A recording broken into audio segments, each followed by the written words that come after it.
मी नोकरी करत होती, म्हणून मी माझ्या छोट्या मुलांची काळजी घेण्यासाठी एका 16 वर्षाच्या गरीब मुलाला कामावर ठेवले होते. मी नोकरीनिमित्त सकाळी घराबाहेर पडायची आणि संध्याकाळी परत यायची.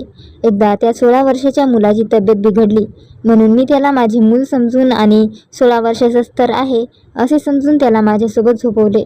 पण माझे तेव्हा भान हरपले, जेव्हा त्याने माझ्यासोबत रात्री, माझे नाव अंजली आहे. माझ्या नवऱ्याच्या निधनानंतर घर खर्चाची आणि मुलांची संपूर्ण जबाबदारी माझ्या एकटीवर आली. माझ्या नवऱ्याचे एकच घर होते, तिथे मी माझ्या छोट्या मुलांसह राहत होते. मी खूप शिकलेली होती, त्यामुळे लग्नाआधीच मी नोकरी करत होते. त्यामुळे मला आता लवकरच नोकरी मिळाली. पण माझी एकच अडचण होती, ती म्हणजे माझी मुलं खूपच लहान होती. माझा मोठा मुलगा 5 वर्षाचा होता, तर माझी छोटी मुलगी फक्त 10 महिन्याची होती. एवढ्या लहान मुलांना मी घरी एकटे सोडून जाऊ शकत नव्हते आणि जर मी त्यांना सोबत घेतले असते तर मला नोकरी मिळाली नसती. आजकाल तर मी कोणावरही विश्वास ठेवत नव्हते आणि त्यात या शहरात मी कोणालाच ओळखत नव्हते. सतीशसोबत मी लव्ह मॅरेज केले होते.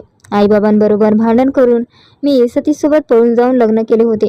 त्यामुळे माझ्या आईबाबांनी आम्हाला परत तोंडही दाखवू नका असे सांगितले होते. मी माझ्या माहेरी जाऊ शकत नव्हते आणि सतीशला सुद्धा कोणीही नातेवाईक नाही. मला कोणीही नव्हते. मी पूर्ण असहाय्य झाली होती. काही दिवस या प्रकरणावर तोडगा कसा काढता येईल याचाच विचार मी करत होती. मी माझ्या शेजारणीशी ही गोष्ट बोलली, कारण ती माझी चांगली मैत्रीण झाली होती. तिला मूल नव्हते. ती सुद्धा ऑफिसमध्ये काम करत होती. तिनेच मला तिच्या ऑफिसमध्ये कामाला लावले होते. मी तिला विचारले की मला नोकरी तर लागली, पण मी माझ्या मुलांना सांभाळून नोकरी कशी करू? तेव्हा ती मला म्हणाली, मी 16 वर्षाच्या एका मुलाला ओळखते, जो मुलांना सांभाळण्याचे काम करतो. तो किन्नर आहे. त्याचे नाव रवी आहे. मी हे सुद्धा ऐकले की तो विश्वासातला आहे. तू तयार असशील तर मी त्याला सांगते. किन्नरचे नाव ऐकून मला थोडे आश्चर्य वाटले होते. मी म्हणाले, नाही, माझ्या मुलांना किन्नर कसे काय वाढवू शकतो? तुला माहीत आहे, ही 1 वर्षाची गोष्ट नाही. जोपर्यंत मुलं त्यांच्या पायावर उभी राहत नाहीत, तोपर्यंत मला ही नोकरी करावीच लागेल. आणि मी किन्नरला कशी काय माझ्या मुलांची जबाबदारी देऊ शकते? आतापर्यंत मी फक्त रस्त्यावर आणि लग्न समारंभातच त्यांना नाचताना पाहिले होते आणि त्यांचं वागणं पण वेगळंच असते. त्यांचं पाहून माझ्या मुलांना वेगळेच वळण लागेल. नाही बाबा, मी माझ्या मुलांना कोणत्याही किन्नरकडे सोपवू शकत नाही. माझी मैत्रीण म्हणाली, अगं तू त्याला एकदा भेटलीस की तुझा विचार बदलेल. माझ्यावर विश्वास ठेव. मी त्याच्याबद्दल चांगलेच ऐकले आहे. माझ्या मैत्रिणीचे बोलणे ऐकून मी म्हणाले, ठीक आहे, आपण एकदा त्याला भेटू. जर तो मला रस्त्यावर फिरणाऱ्या किन्नरसारखा दिसत असेल तर मी त्याला माझ्या मुलांच्या संगोपनाची जबाबदारी अजिबात देणार नाही. मग मी माझ्या मुलांना सांभाळण्यासाठी काहीतरी वेगळा विचार करेन. तेव्हा माझी मैत्रीण हसायला लागली आणि म्हणाली, तू त्याला भेटशील तर तुला आश्चर्य वाटेल. आणि मग तेच झाले. जेव्हा मी त्याला पाहिले तेव्हा माझा खरोखरच विश्वासच बसत नव्हता. त्याने हलक्या रंगाचा ड्रेस घातला होता. डोक्यावर सुद्धा ओढणी चांगल्या प्रकारे घेतली होती. त्याच्या चेहऱ्यावर थोडाही मेकअप नव्हता. तो पूर्णपणे साधा दिसत होता आणि त्याच्या चेहऱ्याची रचना अगदी मुलींसारखीच होती आणि त्याची बोलण्याची पद्धत खूप छान होती. आणि सर्वात मोठी गोष्ट म्हणजे तो अगदी कमी पैशात माझ्या मुलांची जबाबदारी घेण्यास तयार झाला होता. याशिवाय घरातील स्वयंपाक आणि साफसफाईची सगळी माहिती त्याला होती. वयाच्या 16व्या वर्षीही तो आपल्यापेक्षा जास्त वयाचा शहाणा माणूस बोलतो तसे बोलायचा. मी म्हणाले, जर मला तुझे काम आवडले तर मी तुझा पगार आणखीन वाढवेन. या माझ्या बोलण्यावर त्याच्या चेहऱ्यावर थोडीशी आनंदाची लहर दिसली. तो म्हणाला, जर तुम्ही मला काम दिले तर ती माझ्यावर तुमची कृपा असेल. जर तुम्ही माझ्यासोबत पैशांच्या बाबतीत असेच करत असाल तर मी सुद्धा माझे काम मन लावून करेल. मला तो सर्व बाजूंनी चांगला वाटत होता. माझी नोकरी लागली होती, तिथे मला चांगला पगार होता. माझी इच्छा होती की माझ्या मुलांची काळजी चांगल्या प्रकारे घेतली जावी. तेव्हा त्याने सांगितले की त्याचे शिक्षण 10वी पर्यंत झाले आहे. तेव्हा मी हैराण झाले होते. मी हैराण होऊन त्याच्याकडे पाहत होती. तो म्हणत होता की मी शिकलेला आहे. तुमच्या 4 वर्षाच्या मुलाला लिहायला वाचायला शिकवीन. त्याने तर माझी टेन्शन एका क्षणात नाहीसे केले होते. मी त्याला म्हणाले, सध्या तरी मी तुझ्यावर जास्त विश्वास ठेवू शकत नाही, त्यामुळे मी तुला सुरुवातीला घराच्या आतमध्ये लॉक करून ऑफिसला जाईन. माझे हे बोलणे ऐकून तो हसला आणि म्हणाला, जशी तुमची इच्छा. मी घरातल्या गरजेच्या सर्व वस्तू खरेदी करून ठेवल्या होत्या, त्यामुळे मी घराला कुलूप लावले आणि बाहेर गेली. मी फ्लॅटमध्ये राहत होती, त्यामुळे मेन दरवाजाच्या व्यतिरिक्त घरातून बाहेर पडणे अशक्य होते. पहिल्या दिवशी तर ऑफिसमध्ये मला संपूर्ण दिवस घरचीच आठवण येत होती. माझे सगळे लक्ष माझ्या मुलांकडेच लागले होते. तेव्हा मी संध्याकाळी घरी पोहोचले तेव्हा घरातले चित्र पाहून मी त्याचे कौतुक केल्याशिवाय राहिले नाही. माझे घर एखाद्या आरशासारखे साफ होते. मुलांनी सुद्धा स्वच्छ कपडे घातले होते. किचनमध्ये स्वयंपाक तयार होता. किचनसुद्धा चमकत होते. त्याच्या हातात जादू होते. आज मी खूप दिवसांनी जेवण पोट भरून जेवली होती. मुलांना खेळण्याच्या पद्धती त्याला खूप माहीत होत्या. खेळण्यासोबतच खेळता खेळता त्याने माझ्या मुलीला मांडीवर घेऊन झोपवले होते. माझ्या फ्लॅटमध्ये एक जास्तीची रूम होती, ज्या रूममध्ये अडगळीचे सामान ठेवले होते. तीच रूम मी स्वच्छ करून त्याला राहायला दिली. एका आठवड्यातच मी त्याच्यावर विश्वास ठेवू लागले होते, कारण मी त्याच्यामध्ये भीतीदायक असे काहीच पाहिले नाही. फक्त एकच अडचण होती की तो वयाने खूपच छोटा होता, पण खूप समजूतदार होता. ऑफिसमध्ये मला माझ्या कामाने माझ्या बॉसचे मन जिंकायचे होते, कारण त्यांनी सांगितले होते 6 महिन्यामध्ये जर माझा परफॉर्मन्स चांगला वाटला तर माझा पगार वाढवण्यात येईल. त्यामुळे मी खूप मन लावून ऑफिसमध्ये काम करत होते. घरी येऊनसुद्धा मी जेवण करायचे आणि लॅपटॉप घेऊन बसायचे. आजसुद्धा मी गॅलरीमध्ये लॅपटॉप घेऊन कामात व्यस्त होते. तेव्हा समोर टेबलावर मला कॉफीचा कप ठेवल्याचा आवाज आला. मी आश्चर्यचकित झाली होती.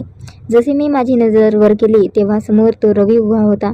त्यावेळी त्याने हलका फुलका कुर्ता पायजामा घातला होता. या वेळेला मी काम करून डोक्याने खूप थकली होती. मला खरंच यावेळेस कॉफीची इच्छा झाली होती.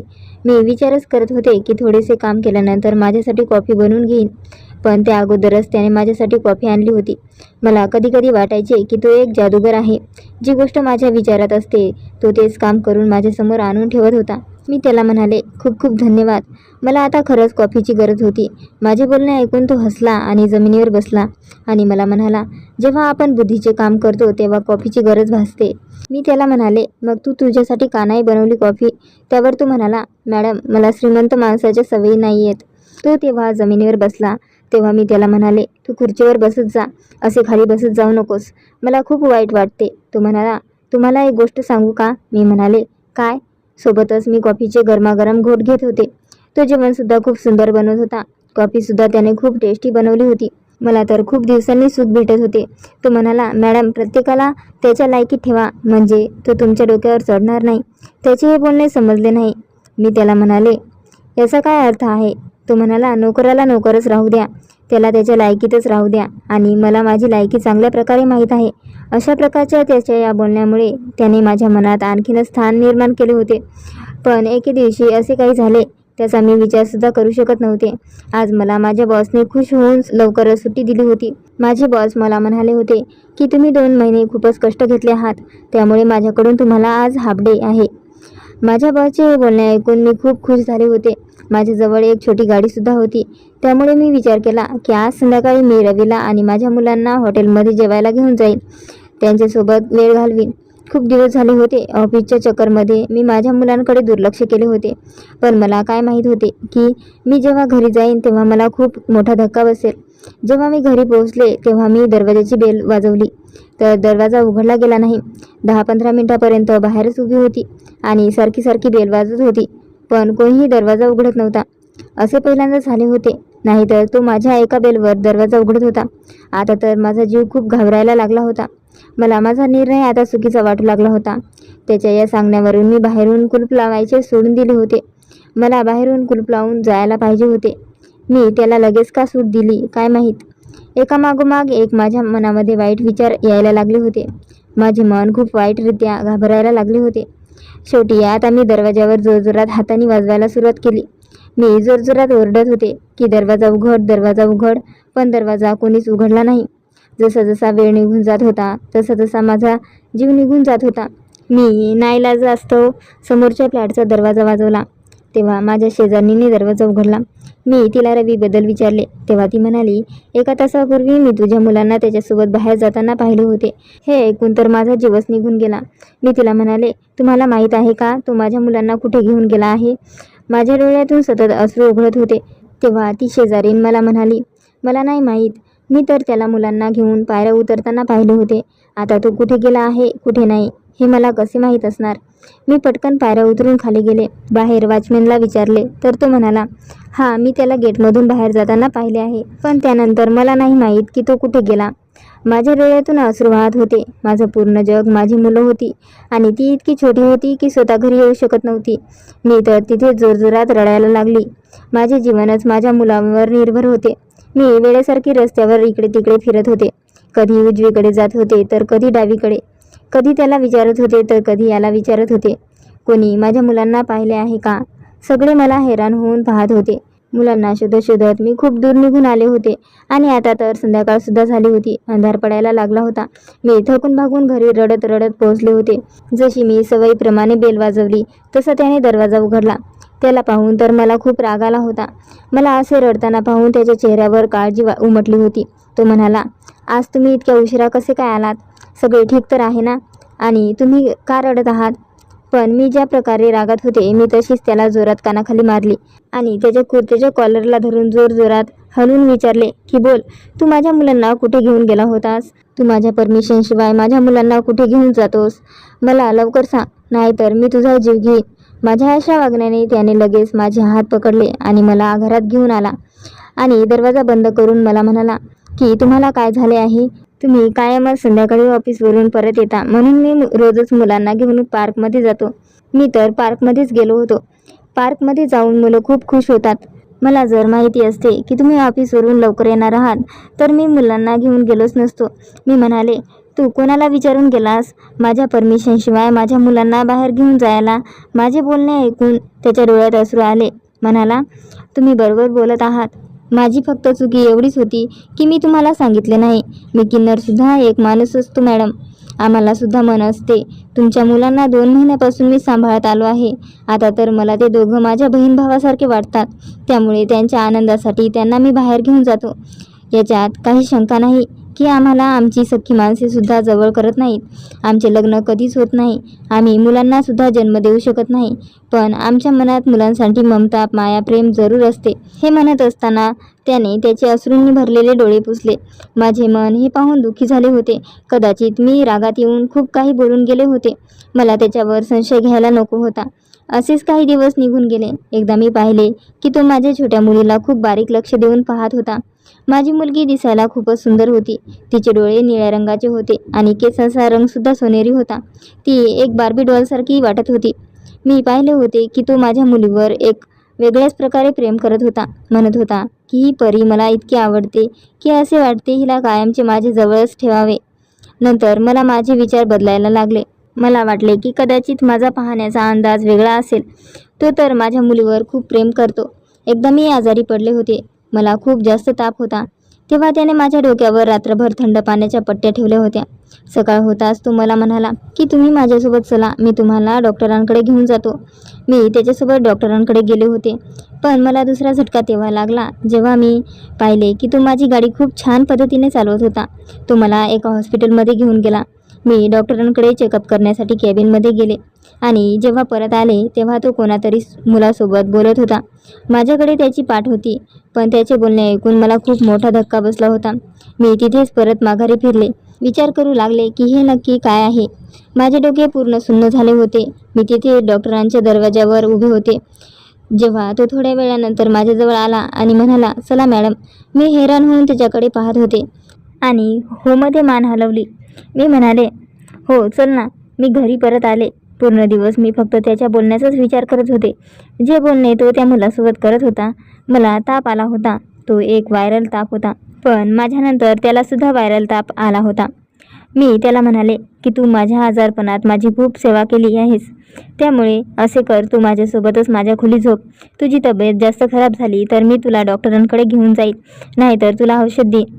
त्याने माझे बोलणे ऐकले आणि माझ्या बेडवर एका कोपऱ्यात झोपला. पण जशी अर्ध्या रात्र झाली तसा तो माझ्या बेडवरून उठला आणि त्याने माझ्या मुलीला हळूच उचलले आणि तिला घेऊन बाहेर गेला. तो त्या दिवशी हॉस्पिटलमध्ये कोणत्या तरी मुलासोबत बोलत होता की 2 दिवसानंतर मी तुझे काम करेन. ती छोटी मुलगी खूपच सुंदर आहे. मी तुला तीच मुलगी आणून देईन. तू त्या मुलीला कुठेही विकू शकतोस. कोणत्याही मूल नसणाऱ्या जोडप्याला विकू शकतोस. तुला त्या मुलीची किंमत लाखो रुपयात मिळेल. पण मी तुझ्याकडून फक्त 3 लाख रुपये घेईन. मला माहीत नव्हते की इतक्या कमी वयाचा मुलगा इतका हुशार निघेल. मी अगोदरच पोलिसांना याच्याबद्दल सांगून ठेवले होते. जसा तो माझ्या फ्लॅटच्या दरवाजाबाहेर निघाला, समोर पोलिसांना पाहून त्याच्या चेहऱ्यावरचा रंग उडाला. पोलिसांनी आता त्याला अटक केली होती आणि मी सुद्धा माझ्या खोलीच्या बाहेर आले होते. मला पाहून तो घाबरला आणि टेन्शनमध्ये आला होता. मी त्याला म्हणाले, तुला लाज नाही वाटत?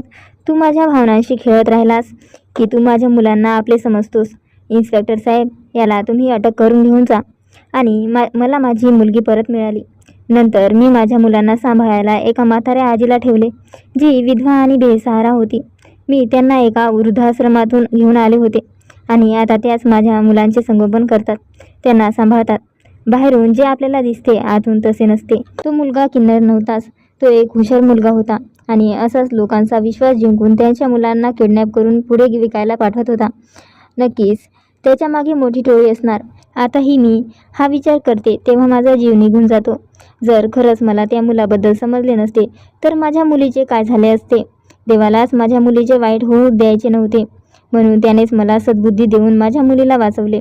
मित्रांनो आणि मैत्रिणींनो, तुम्हाला ही गोष्ट आवडली असेल तर गोष्टीला लाईक करा, शेअर करा आणि गोष्ट कशी वाटली हे आम्हाला कमेंट करून नक्की कळवा. धन्यवाद.